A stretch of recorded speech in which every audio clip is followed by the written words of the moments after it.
So Derek and I, in a prior video, he comes in and we were practicing on if the wall is here, we don't have room to move that direction or we didn't time it right, you move out of the way of the knife. But we're moving into the way of a punch or a kick, so you got to practice your blocks, be ready for your blocks, be ready for your strikes.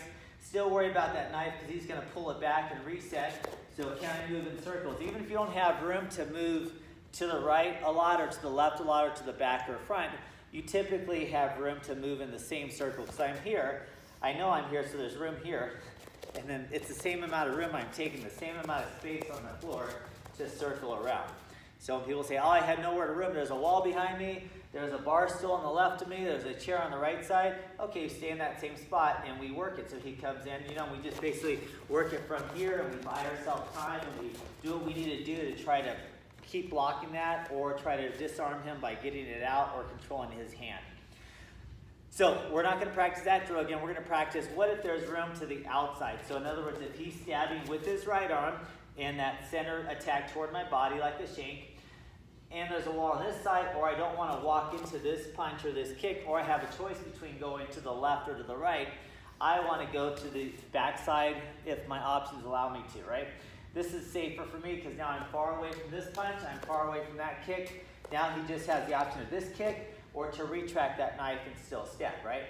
So I block it here, I block it here, I block it here, I block it here. However you block it, doesn't matter. Just assume that as soon as you block it, he's going to pull back, so he pulls back and he goes again, and I have to be ready to repeat that. So all we're going to do for this first drill is you're going to go to the outside. So because I was over here and I moved over here. So he comes in, I'm over here now. I don't have to worry about this punch right now. I'm going to add a kick.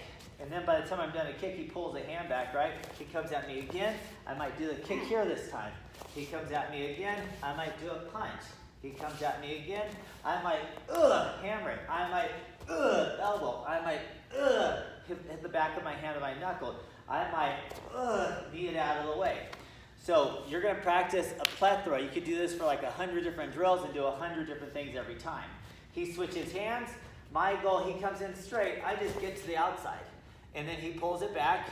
He comes in, right? And we just kind of reset this drill. So this is the first thing I want you to do. Just reactive, get out of the way, and block same time.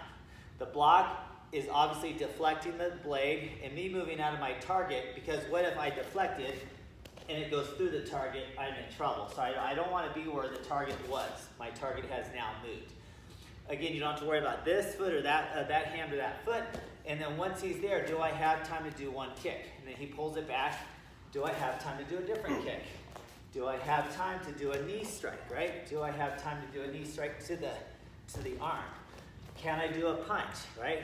Do I do them same time? Does that help out? Am I attacking here? Am I attacking here? So the whole point of all these drills is it's coming in straight. I block and move same time. If that's all you got out of this drill, great. Now, then what happens, if you have time, can you throw a kick in of any leg?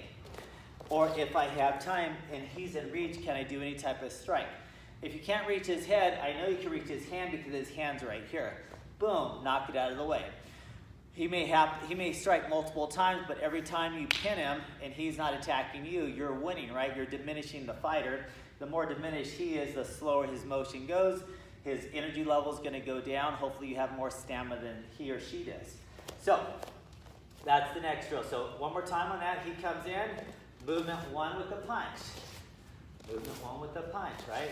Movement one with the kick. Movement one with the kick, right? Movement one with the knee or a shield, right? Boom. You just want to make sure that this is not making contact with you. Nothing works all the time. Something works all the time. This is buying me time. This is what the drill is teaching you. You're going to have to do more follow-ups because he's not going to be happy with just that. All you did is deflected a few times. That's like you fight Muhammad Ali and he's punched you or you punched him and there's been a few feints and a few fades. You just haven't hit the target yet or he hasn't hit the target yet. So practice to the outside.